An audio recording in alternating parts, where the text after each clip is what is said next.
किसान भाइयों, आप सभी का स्वागत है। ये है गन्ना किस्म को 15-023।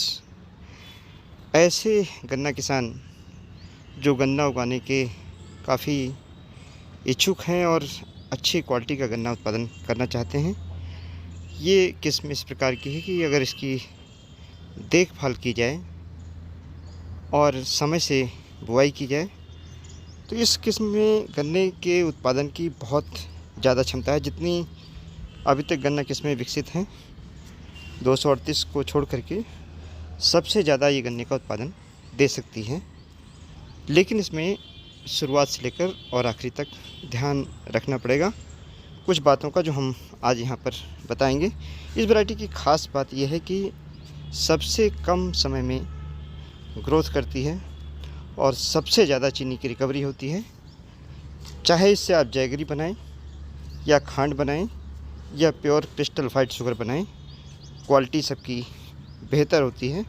मार्केट में इस वैरायटी का प्राइस 238-118 की तुलना में अगर आप देखें करीब 50 रुपये कुंटल ज़्यादा रहता है।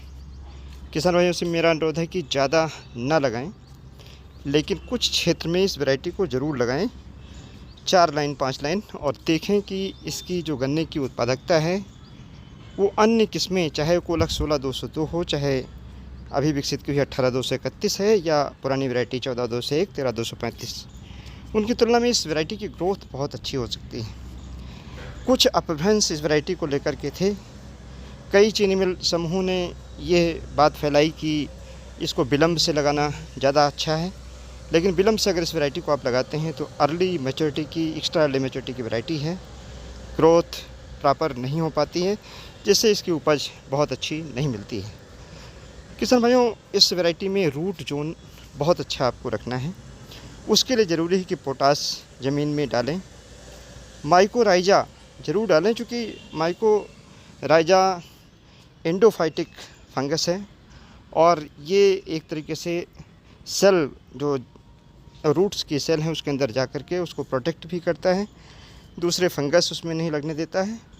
और साथ ही में ये ध्यान रखिए, पोटास की मात्रा ही नहीं बल्कि बैलेंस न्यूट्रिशन इस वैरायटी में होना चाहिए। ख़ास तौर से गोबर की सड़ी खाद और हरी खाद, और जो गांव के आसपास के खेत हैं उनमें अगर इसकी बुआई करते हैं, और जो 16 प्रकार के तत्व हैं, carbon, hydrogen, oxygen, nitrogen, phosphorus, potash, copper, manganese, zinc, magnesium, calcium, boron, molybdenum, ये सभी तत्व जब इस वैरायटी को संतुलित मात्रा में मिलते हैं तो ये वैरायटी हार्ड भी हो जाती है। कैल्शियम से वैरायटी में हार्डनेस आती है, मैग्नीज और कॉपर से इसमें कीड़े नहीं लगते। इसी तरीके से बोरान अगर डालते हैं तो मोलिब्डेनम डालते हैं, जिंक डालते हैं, इसमें वायरस नहीं आ पाता है। और इसी तरीके से अगर कार्बन की मात्रा अधिक है तो सतत ग्रोथ होती रहती है। हाँ, कुछ चीज़ें हैं जो मना करनी हैं। यूरिया ज़्यादा प्रयोग ना करें, जो संस्तुत मात्रा है वो डालना है। कई किसान भाई सोचते हैं कि यूरिया डालनी ही नहीं है, डालनी है। जो संस्तुति मात्रा है उतनी यूरिया प्रयोग करनी है, फास्फोरस प्रयोग करना है, पोटास प्रयोग करना है। अब कुछ बातें हम यहाँ पर बताएंगे। इस वैरायटी की बुआई हमेशा ट्रेंच विधि से करें, दूरी 4.5 फीट रखें, बिल्कुल ताज़े गन्ने की बुआई करें। बीज का शोधन करते समय, क्योंकि बैक्टीरिया भी इसमें आने की संभावना कभी कभी रहती है, तो बीज का शोधन करते समय स्ट्रेप्टोसाइक्लिन भी 1 ग्राम 10 लीटर पानी में मिलाते हुए ज़रूर शोधन करें। साथ में फंजीसाइड, कार्बनडाजिम 2 ग्राम प्रति लीटर की दर से, और 1 मिलीलीटर आप इमिडाक्लोरपिड भी डालें। मिट्टी चढ़ाएं, 2 आँख के टुकड़े की बुआई करें, ताज़ा गन्ने की बुआई करें।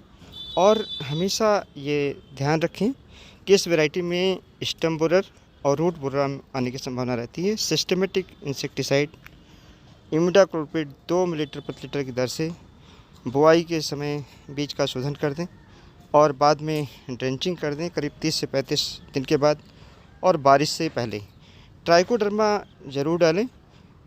बोरर की पॉपुलेशन बिल्टअप ना होने पाए, इसके लिए इमिडाक्लोरपिड का 1 स्प्रे कम से कम गन्ना बोने के 40-45 दिन बाद और दूसरा जून के महीने में कर दें, जिससे बोरर, चाहे रूट बोरर हो, चाहे स्टेम बोरर हो और चाहे टॉप बोरर हो, उसकी पेस्ट की जो पॉपुलेशन है वो बिल्ट अप ना होने पाए तो इस गन्ने का उत्पादन ज़्यादा लिया जा सकता है। इसकी हमने एनालिसिस की कि अगर समान मोटाई का गन्ना लेते हैं उसकी मोटाई भले उतनी हो लेकिन वज़न ज़्यादा होता है।